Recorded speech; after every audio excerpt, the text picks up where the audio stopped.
Bagaimana sih kriteria maisir yang diharamkan dalam Islam? Apa jangan-jangan selama ini kita telah melakukan kegiatan maisir dalam keseharian kita? Mari kita simak. Sebelumnya kita harus tahu itu maisir itu apa. Maisir itu dalam kehidupan sehari-hari kita bisa sebut dengan judi. Nah, judi atau maisir ini bisa diartikan dengan setiap permainan yang menempatkan salah satu pihak menanggung beban pihak lain akibat permainan tersebut. Sesuai dengan ayat atau dalil yang berbunyi, Ya ayyuhalladzina amanu innamal khamru wal maisir wal ansab wal azlam rijsun min amali syaitan fajtanibuhu la'allakum tuflihun. Nah, kata fajtanibu itu menunjukkan larangan bahwa perbuatan-perbuatan tersebut yang sudah disebutkan dalam ayat tersebut itu dilarang atau diharamkan. Nah, maka dari itu maisir ini termasuk hal yang dilarang atau diharamkan dalam Islam. Ada 3 kriteria maisir yang diharamkan dalam Islam. Yang pertama adalah adanya unsur taruhan dan mengadu nasib. Sehingga dalam unsur taruhan tersebut ada pihak yang dimenangkan dan ada pihak yang dikalahkan.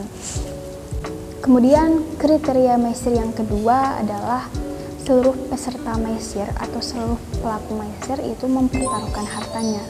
Sehingga dalam hal ini setiap pelaku maisir tersebut melakukan iuran terhadap harta peserta maisir yang nanti akan dipertaruhkan. Dan kemudian yang terakhir atau yang ketiga adalah pemenang mengambil harta orang lain yang kalah. Nah, dari yang pertama itu adanya unsur taruhan, kemudian yang kedua itu adanya iuran harta, kemudian yang ketiga ini pemenang mengambil hak atau harta orang lain yang tadi yang sudah dipertaruhkan. Nah, itulah ketiga kriteria maisir yang diharamkan atau yang tidak diperbolehkan dalam Islam. Apabila dalam kehidupan kita sehari-hari itu terdapat ketiga kriteria ini, maka hal tersebut adalah maisir atau judi yang diharamkan dalam Islam. Kita bisa ambil contoh, misalkan ada 2 orang, A dan B itu sedang bermain badminton.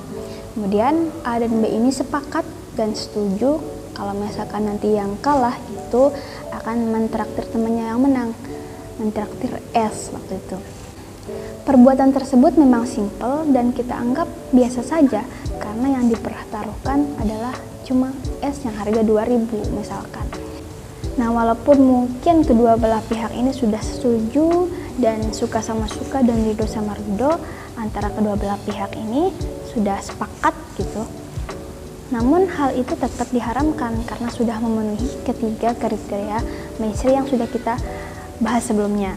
Walaupun kedua belah pihak sudah sepakat dan setuju, ridho sama ridho, suka sama suka, tetap saja hal itu tetap dilarang. Karena jika merujuk hanya pada ridho sama ridho, seorang pezina pun itu sama-sama suka, sama-sama ridho, dan sama-sama sepakat.